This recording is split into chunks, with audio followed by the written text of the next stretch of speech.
ওই মাত্রায় ইউরেনিয়াম সমৃদ্ধকরণ শুরু করবে। এখান থেকেই প্রশ্ন আসছে, তাহলে কি ইরান প্রকৃতপক্ষে পরমাণু অস্ত্রের দিকে ধীরে ধীরে ঝুঁকে পড়ছে কিনা একেবারে ঘোষণা দিয়ে? যদি ব্যাপারটা তাই হয়, তাহলে আমেরিকা এবং ইসরায়েল কি করবে? তারা কি ইরানের উপর হামলা চালাবে, নাকি কূটনীতির টেবিলে ফিরে ইরানকে বিরত রাখার চেষ্টা করবে পরমাণু বোমা অর্জন থেকে? এদিকে তেহরান বিশ্ববিদ্যালয়ের ইংলিশ ডিপার্টমেন্টের প্রফেসর মারান্দি তিনি বলেছেন, ইরান এবং মধ্যপ্রাচ্য অঞ্চলের প্রক্সি ফোর্স যেগুলো, তাদের জন্ম ভয় পাওয়ার জন্য হয়নি। অর্থাৎ তারা কোনো কাজে ভয় পায় না এবং ভয় পাবে না। সেক্ষেত্রে ইসরায়েল এবং আমেরিকা ইরান এবং তার সহযোগী যোদ্ধা গোষ্ঠীগুলোকে যে ভয় দেখাচ্ছে, সেই ভয়ের তোয়াক্কা তারা করছে না। প্রফেসর মারান্দির এটি বক্তব্য। অন্যদিকে আইআরজিসি ঘোষণা করেছে হরমুজ প্রণালী এলাকায় এখন তাদের নিয়ন্ত্রণে থাকবে 500 বর্গ কিলোমিটার এলাকা। তার মানে দাঁড়াচ্ছে হরমুজ প্রণালীতে আইআরজিসি নিয়ন্ত্রণের সীমা পরিসীমা অনেক বেড়ে গেল। পরিস্থিতি আসলে কোথায় যাচ্ছে? সুপ্রিয় দর্শক, এই সমস্ত বিষয় নিয়েই আমরা এখন আলোচনা করব। বিস্তারিত আলোচনা শোনার জন্য আপনাদের সবাইকে স্বাগত জানাচ্ছি, আর আশা করছি শেষ পর্যন্ত আপনারা সঙ্গে থাকবেন। যদি ভিডিও ভালো লাগে লাইক কমেন্ট শেয়ার করবেন এবং চ্যানেলটি সাবস্ক্রাইব করে সাথেই থাকবেন। দর্শক, চলুন একদম বিস্তারিত আলোচনায় চলে যায়। প্রথমেই যে মূল খবর সেটির একটু বিশ্লেষণ করি। ইরানের জাতীয় নিরাপত্তা এবং পররাষ্ট্রনীতি বিষয়ক সংসদীয় কমিটির মুখপাত্র সংসদ সদস্য ইব্রাহিম রেজাই তিনি ঘোষণা করেছেন যে আর একবার যদি ইসরায়েল এবং আমেরিকা ইরানের উপরে হামলা চালায়, আগ্রাসন চালায়, তাহলে ইরান 90 মাত্রায় ইউরেনিয়াম সমৃদ্ধকরণ শুরু করবে। আপনারা সবাই হয়তো জানেন, 90 মাত্রায় ইউরেনিয়াম সমৃদ্ধকরণ করার মানেই হচ্ছে সেটা দিয়ে পরমাণু বোমা বানানো, আর কিছু না। অর্থাৎ 90 মাত্রায় ইউরেনিয়াম সমৃদ্ধ করলে সেটা একদম বোমা বানানোর একদম পরিপূর্ণ উপযুক্ত অবস্থায় পৌঁছায়। অর্থাৎ পরমাণু বোমা বানানোর জন্য ইউরেনিয়াম যে পরিমাণে সমৃদ্ধকরণ করা লাগে সেটা হচ্ছে 90%। এখন ইরানের হাতে আছে 60% সমৃদ্ধ ইউরেনিয়াম। 90% চলে গেলে সেটা একদম ডাইরেক্ট বোমা বানানোর উপকরণে পরিণত হয়ে গেল। এখন প্রশ্ন হচ্ছে, যদি ইরান এই ঘোষণা বাস্তবায়ন করে, তাহলে ইসরায়েল এবং আমেরিকা কি করবে, বা তার আগে তাদের কি বা করার আছে? এখানে আরেকটু পেছনের আলোচনা করে আসা দরকার, যে কেন ইরানের পক্ষ থেকে ইব্রাহিম রেজাই এই ঘোষণা দিলেন এবং তার এই ঘোষণার কি মূল্য আছে। আমি বলি, ইরানের জাতীয় নিরাপত্তা এবং পররাষ্ট্রনীতি বিষয়ক যে সংসদীয় কমিটি, এই কমিটি হচ্ছে অত্যন্ত গুরুত্বপূর্ণ একটা কমিটি, যাদের দায়িত্ব হচ্ছে দেশের জাতীয় নিরাপত্তা ঠিক রাখা, এই ব্যাপারে আলোচনা করা, এই ব্যাপারে দিক নির্দেশনা দেওয়া, এবং পররাষ্ট্রনীতি কিরকম হবে, কি পররাষ্ট্রনীতি অনুসরণ করবে, এই সমস্ত সবকিছু এই কমিটির সিদ্ধান্ত নেয়, নির্ধারণ করে দেয়। ফলে এই কমিটি ইরানের জাতীয় রাজনীতিতে, জাতীয় জীবনে খুবই গুরুত্বপূর্ণ। সেই কমিটির মুখপাত্র, তার মানে এখানে বৈঠক হয়েছে, বৈঠকের পরে বা এইরকম একটা আলাপ আলোচনা কমিটিতে হয়েছে, হওয়ার পরে মুখপাত্র এই কথা বলছেন। তাছাড়া তিনি হুট করে তার পক্ষ থেকে এই ঘোষণা দেওয়ার কথা না। এটা গেল পেছনের কথা। এবার সামনের কথা বলি, যে কেন এই কথা বলছে ইরান। এই কথা বলছে মূলত এই কারণে যে ইসরায়েল এবং আমেরিকা ইরানের উপর হামলা চালিয়েছে, ইরানের পরমাণু স্থাপনাগুলোর উপরে কয়েক দফা হামলা চালিয়েছে।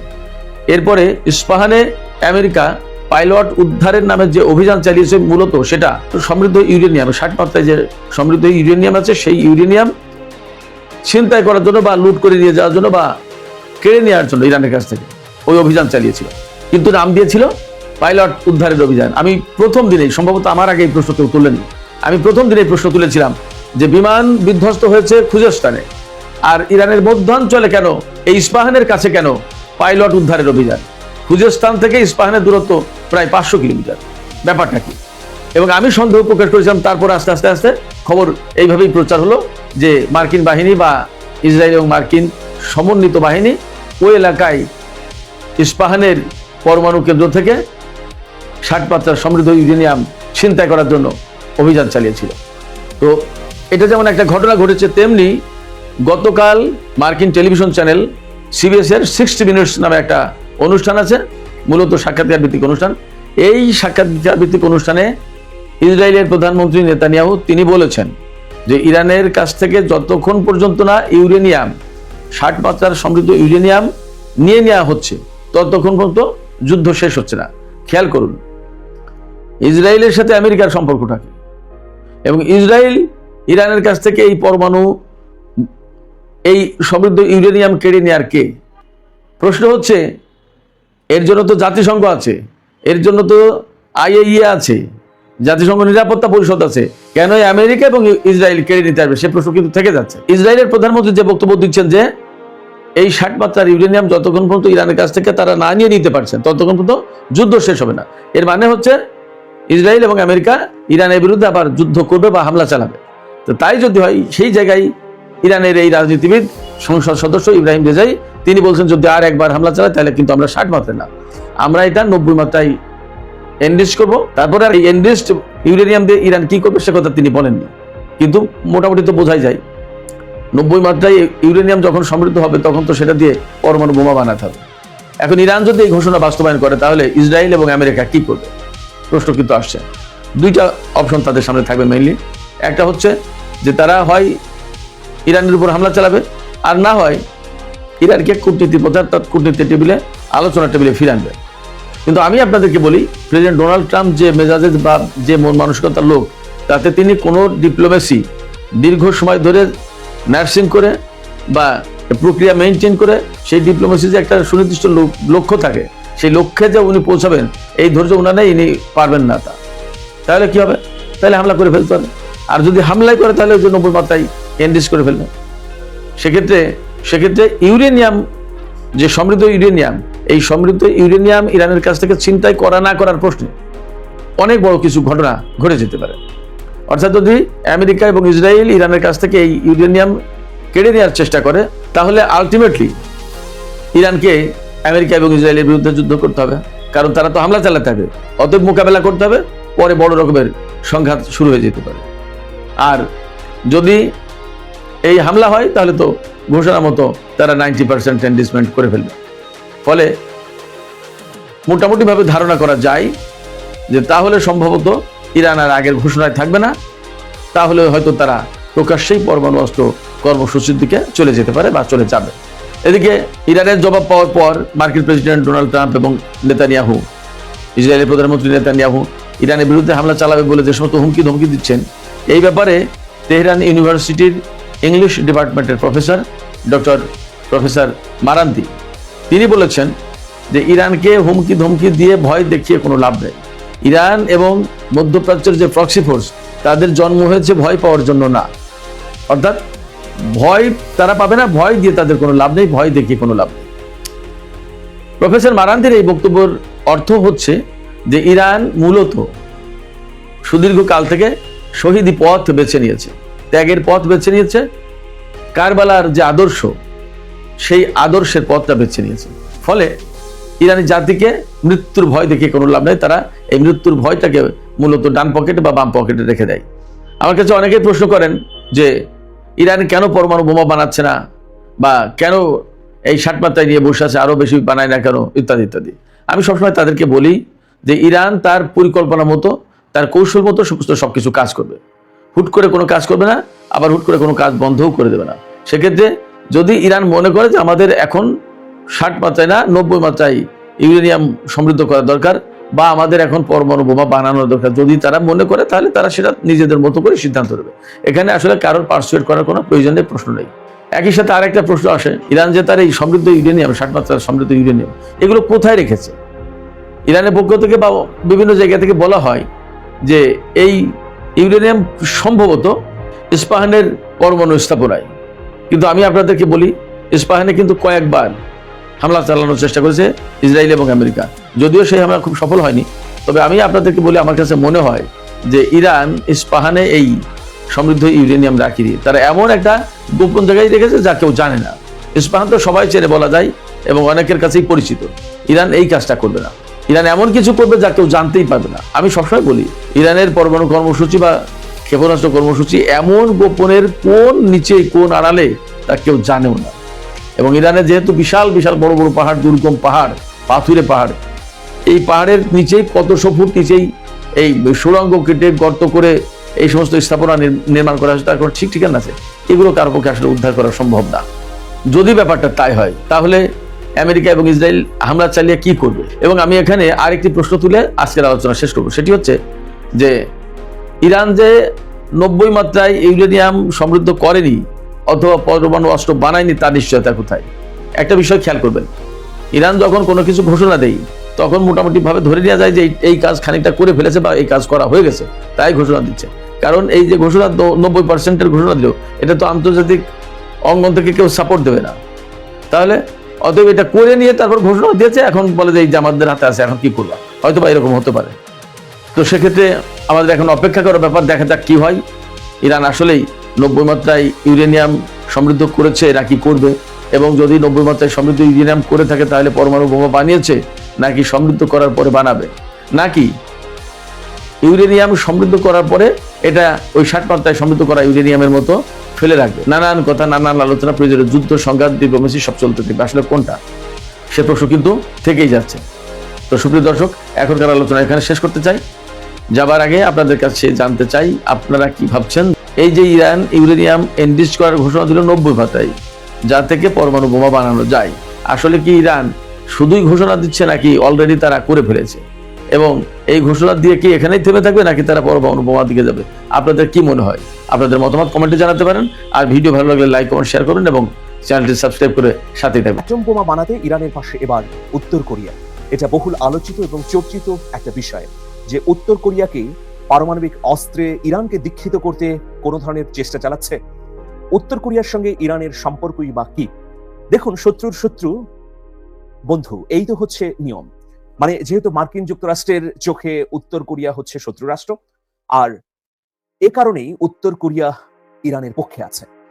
মার্কিন যুক্তরাষ্ট্রের কাছে উত্তর কোরিয়া, ইরান এই রাষ্ট্রগুলো আসলে অধ্যত্বপূর্ণ আচরণ করছে বলে ওয়াশিংটনের অভিযোগ। কিন্তু উত্তর কোরিয়া বা ইরান যেটা মনে করে যে বিশ্বে পশ্চিমা আধিপত্য কমাতে তাদেরও একটা জোট থাকা প্রয়োজন। যদিও এখন পর্যন্ত উত্তর কোরিয়া বা ইরানের মধ্যে কোনো জোট গড়ে ওঠেনি, কিন্তু পরোক্ষভাবে নানা ধরনের সাহায্য সহযোগিতা, সেটা সামরিক ক্ষেত্রে, অর্থনৈতিক ক্ষেত্রে এবং কূটনীতির ক্ষেত্রে তো আছেই। তো সেই জন্য অনেকে মনে করেন যে ইরানকে আরো সামরিকভাবে অগ্রগতির দিকে নিয়ে যেতে উত্তর কোরিয়ার একটি ভূমিকা রয়েছে। সত্যিই কি তাই, সেটা নিয়ে আজকে বিশ্লেষণ করব। দেখুন, এই যে 40 দিনের যুদ্ধ হলো ইরান এবং মার্কিন যুক্তরাষ্ট্রের মধ্যে, এর আগে গত 2 বছরে ইরানের উপর অব্যাহতভাবে মার্কিন যুক্তরাষ্ট্রের হামলা, এই হামলার মধ্যে সবসময় কিন্তু প্রকাশ্যে বিভিন্ন বক্তব্য, বিবৃতি এবং মন্তব্য করে পাশে থেকেছেন উত্তর কোরিয়ার সর্বোচ্চ নেতা কিম জং উন।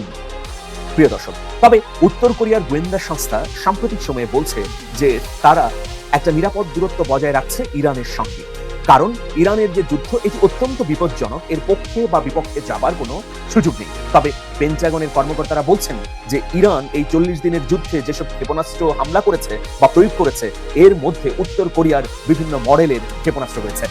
দেখুন, গত কয়েক দশক ধরেই উত্তর কোরিয়া ইরানকে নানাভাবে সহযোগিতা করছে, যুদ্ধাস্ত্র দিয়ে, যুদ্ধের কাঁচামাল দিয়ে, যুদ্ধ তৈরির ফর্মুলা তৈরি, যুদ্ধাস্ত্র তৈরির ফর্মুলা দিয়ে। তো এই কাজগুলো অব্যাহতভাবেই উত্তর কোরিয়া প্রকাশ্য না হলেও পরোক্ষভাবে করছে, যেটা নিয়ে আন্তর্জাতিক পারমাণবিক সংস্থা বলি বা জাতিসংঘের মানবাধিকার সংস্থা বলি, মার্কিন যুক্তরাষ্ট্রের বিভিন্ন সংস্থা নানা সময়ে অভিযোগ উঠিয়েছে। কিন্তু উত্তর কোরিয়া বরাবরই বলেছে যে ইরানের সঙ্গে আমার যে সম্পর্ক, সেটা স্বাভাবিক। এই স্বাভাবিক সম্পর্কের বাইরে তাদের সঙ্গে সামরিক কোনো সম্পর্ক নেই, প্রিয় দর্শক। কিন্তু এখন আমরা দেখতে পাচ্ছি যে এই যে ধরুন রাশিয়া ইউক্রেনের যে যুদ্ধ হচ্ছে, এখানে রাশিয়া যেসব ড্রোন হামলা করছে, সেই সব ড্রোন ইরানের প্রযুক্তিতে তৈরি বলে সুস্পষ্টভাবেই প্রমাণ পাওয়া গেছে। যেমন ইরানের শাহেদ ড্রোন, এই ড্রোনের আদলে রাশিয়া নতুন প্রযুক্তিতে খানিকটা পরিবর্তন করে যে ড্রোন তৈরি করেছে, সেই ড্রোন দিয়ে ইউক্রেন যুদ্ধে বিপুল সাফল্য অর্জন করেছে। আবার ইরান গত কয়েকদিন আগে মধ্যপ্রাচ্যে কুয়েতে যে হামলা করেছে, সেই হামলার সময় যে ক্ষেপণাস্ত্র ব্যবহার করেছে, সেই ক্ষেপণাস্ত্রের মধ্যে কিছু সংখ্যক ক্ষেপণাস্ত্র উত্তর কোরিয়ার মডেলের আছে বলেও কোনো কোনো বিশ্লেষক দাবি করে থাকেন। তো সেটা যাই হোক, সাম্প্রতিক সময়ে উত্তর কোরিয়ার সর্বোচ্চ নেতা কিম জং উন একটি চাঞ্চল্যকর মন্তব্য করেছেন। তিনি বলেছেন যে ইরানের পারমাণবিক শক্তিধর রাষ্ট্র হবার বৈধ অধিকার আছে। তিনি উদাহরণ দিয়ে বলেছেন যে আজকে যদি উত্তর কোরিয়া পারমাণবিক শক্তিধর না হতো, তাহলে মার্কিন যুক্তরাষ্ট্র উত্তর কোরিয়াতে আগ্রাসন চালাতো বা হামলা করতো। দেখুন, উত্তর কোরিয়া পশ্চিমা বিশ্বের আধিপত্য মানে না বলেই তার প্রতিবেশী রাষ্ট্র দক্ষিণ কোরিয়ার সঙ্গে কিন্তু দহরম মহরম সম্পর্ক মার্কিন যুক্তরাষ্ট্রের। আপনারা জানেন যে দক্ষিণ কোরিয়া সবসময় উত্তর কোরিয়ার বিরুদ্ধে অভিযোগ ওঠায় যে তার দেশের স্বাধীনতা এবং সার্বভৌমত্ব বিঘ্নিত হচ্ছে উত্তর কোরিয়ার কারণে, যে কারণে দক্ষিণ কোরিয়া মার্কিন যুক্তরাষ্ট্রের কাছে ধর্ণা দিয়ে আকাশ প্রতিরক্ষা ব্যবস্থা এনেছে। এই মার্কিন যুক্তরাষ্ট্রের আকাশ প্রতিরক্ষা ব্যবস্থার মাধ্যমেই কিন্তু এখন খানিকটা ক্ষেপণাস্ত্রের হামলা থেকে রক্ষা পাবার আশা খুঁজে পেয়েছে দক্ষিণ কোরিয়া। তো এর মধ্যে আবার এই যুদ্ধকালীন অবস্থায় দক্ষিণ কোরিয়া থেকে আকাশ প্রতিরক্ষা ব্যবস্থা ইসরায়েলে নিয়ে গেছে ওয়াশিংটন, কারণ ইসরায়েলের আকাশ প্রতিরক্ষা ব্যবস্থা প্রায় ধসে গিয়েছিল। তো যাই হোক, ওই যে কিম জং উনের ওই বক্তব্যে ফিরে আসে, তিনি বলেছেন যে সে কারণেই পশ্চিমা আধিপত্য থেকে রক্ষা পেতে হলে অবশ্যই প্রত্যেকটি রাষ্ট্রের উচিত যে তাদের পারমাণবিক কর্মসূচি থাকা। তো দেখুন, এটা কিন্তু খুব আলোচিত একটি মন্তব্য, এবং এই মন্তব্যের পর তোলপাড় হয়েছে পশ্চিমা বিশ্বের কূটনীতিকদের মধ্যে যে তিনি সরাসরি এইরকম মন্তব্য করলেন, যেটা আসলে ওয়াশিংটনের বিরুদ্ধে যুদ্ধ ঘোষণার শামিল। আপনারা নিশ্চয়ই দেখেছেন যে মার্কিন যুক্তরাষ্ট্র এবং ইরানের এই যুদ্ধের মধ্যেও উত্তর কোরিয়া মিসাইল বা নতুন ধরনের ক্ষেপণাস্ত্রের উৎক্ষেপণ করেছে। এসব দূরপাল্লার ক্ষেপণাস্ত্র, সেগুলোতে আবার পারমাণবিক অস্ত্র বহনেও সক্ষম। পৃথিবীতে কয়েকটি দেশ বিশাল দূরপাল্লার ক্ষেপণাস্ত্র তৈরিতে সক্ষম। এর মধ্যে চীন, উত্তর কোরিয়া, মার্কিন যুক্তরাষ্ট্র এবং ফ্রান্স 1200 কিলোমিটার পাল্লার ক্ষেপণাস্ত্র তারা তৈরি করেছে। মানে এই ক্ষেপণাস্ত্রগুলো আন্তঃমহাদেশীয় ব্যালিস্টিক ক্ষেপণাস্ত্র। উত্তর কোরিয়া থেকে যে কোনো উপমহাদেশে হামলা চালানো যাবে, পৃথিবীর যে কোনো প্রান্তে আঘাত করা সম্ভব। তার মানে উত্তর কোরিয়া বিশ্বের শ্রেষ্ঠ ধনী রাষ্ট্র না হলেও সামরিক ক্ষেত্রে কিন্তু নানাভাবে তারা এগিয়ে গেছে। এখন দেখুন, আমাদের সামনে আরো দুটি বিষয় আছে। প্রথম বিষয় হচ্ছে, এটা আন্তর্জাতিক আণবিক সংস্থার তরফে পাওয়া। তারা বলেছে যে ইরান ইতিমধ্যে 60% সমৃদ্ধ করতে পেরেছে ইউরেনিয়ামকে। আপনাদের জেনে থাকবার কথা যে 90% সমৃদ্ধ করা গেলেই ইউরেনিয়াম দিয়ে পারমাণবিক অস্ত্র বানানো সম্ভব। তো এই 90% এখনো পৌঁছতে পারেনি বলে আন্তর্জাতিক আণবিক সংস্থা জানিয়েছে। তবে পেন্টাগন সহ অন্যান্য বেশ কিছু সংস্থা এটা বলছে যে ইরান পারমাণবিক অস্ত্র তৈরিতে সক্ষম। যাই হোক, আণবিক সংস্থার তথ্য অনুযায়ী ইরানের হাতে যে পরিমাণ সমৃদ্ধ ইউরেনিয়াম আছে, তাতে 9 থেকে 13টি পারমাণবিক অস্ত্র উৎপাদন করা সম্ভব। কদিন আগে পেন্টাগনের একজন শীর্ষ সাবেক কর্মকর্তা বলেছেন যে ইরান 7 দিনের মধ্যে অন্তত 3টি পারমাণবিক অস্ত্র তৈরি করতে পারবে। তো যদি মার্কিন যুক্তরাষ্ট্র কখনো ইরানের উপর পারমাণবিক হামলা চালায়, তো তাৎক্ষণিকভাবে মানে 7 দিনের মধ্যে ইরানও পারমাণবিক অস্ত্র তৈরি করতে পারবে, এরকম সক্ষমতা আছে বলে পেন্টাগনের একজন শীর্ষ সামরিক কর্মকর্তা স্টিভেন ওয়াক মন্তব্য করেছেন। তো যাই হোক, এখন অনেকে সন্দেহ করেন যে ইরান যে পারমাণবিকভাবে এতটা সক্ষম হয়ে উঠল, এর পেছনে অবদান কাদের আছে। পাকিস্তানের সঙ্গে ইরানের তো খুবই ঘনিষ্ঠতার সম্পর্ক, তো পাকিস্তানও এই প্রযুক্তি ইরানকে দিতে পারে। অন্যদিকে উত্তর কোরিয়া যেহেতু আধিপত্যবাদ বিরোধী একটি রাষ্ট্র এবং সবসময় মার্কিন যুক্তরাষ্ট্রের বিরুদ্ধে যুদ্ধ করছে বা মার্কিন যুক্তরাষ্ট্রের হুমকির বিরুদ্ধে মোকাবেলা করছে, তো সুতরাং সেই সম্পর্কের সুবাদে ইরানকে সহযোগিতাও করতে পারে। আর আরেকটি বিষয়, পুতিনের পক্ষ থেকে যে প্রস্তাবটি দেওয়া হয়েছে যে ইরানের সমৃদ্ধ ইউরেনিয়ামকে তৃতীয় একটি রাষ্ট্র হিসেবে রাশিয়াতে স্থানান্তর করা হবে। রাশিয়াতে যদি ইরানের সমৃদ্ধ ইউরেনিয়াম স্থানান্তর করা হয়, তাহলে মার্কিন যুক্তরাষ্ট্রের আর কোনো আপত্তি থাকে না। কিন্তু ইতোমধ্যে প্রথম দফার অনুরোধে রাশিয়ার এই প্রস্তাব কিন্তু প্রত্যাখ্যান করেছে তেহরান। তো অনেকে মনে করেন যে উত্তর কোরিয়ার সঙ্গে ইরানের এমন গোপন চুক্তি বা গোপন সম্পর্ক আছে যে যে কোনো সময় যদি প্রয়োজন পড়ে পারমাণবিক অস্ত্রের, এই অস্ত্র উত্তর কোরিয়াই ইরানকে সরবরাহ করবে। আসলে এই মুহূর্তে কোনো কিছুই বলা যাচ্ছে না। তবে অ্যাটম বোমা বানাতে ইরানের পাশে উত্তর কোরিয়া নেই, এটাও বলা যাবে না। আসলে আন্তর্জাতিক শত্রু মিত্র বা শক্তি কোন দিকে যাচ্ছে, এর জন্য মধ্যপ্রাচ্যের পরিস্থিতির দিকে আমাদের নজর রাখতে হবে। এটা খুবই গুরুত্বপূর্ণ একটা যুদ্ধক্ষেত্র। এই রণক্ষেত্রের যুদ্ধের প্রকৃতি কোন দিকে যাচ্ছে, সেটার উপর কিন্তু বৈশ্বিক শক্তির সমীকরণ নির্ভর করছে। দেখুন, 40 দিনের ইরানের যুদ্ধ এমন একটি মাইলস্টোন তৈরি করেছে যে অনেকেই এখন এই যুদ্ধ নিয়ে গবেষণা করছে।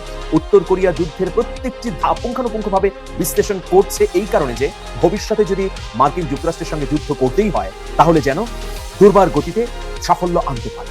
দেখুন, মার্কিন যুক্তরাষ্ট্রের সঙ্গে উত্তর কোরিয়ার কি সরাসরি যুদ্ধ হবে? না, হবে না।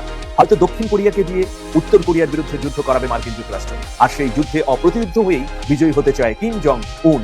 সেই জন্য তিনি খুব উপরে দূরত্ব বজায় রাখলেও ভেতরে ভেতরে যে ইরানের সঙ্গে ঘনিষ্ঠ সম্পর্ক রেখেছেন, নিশ্চিত করেই বলা যাচ্ছে।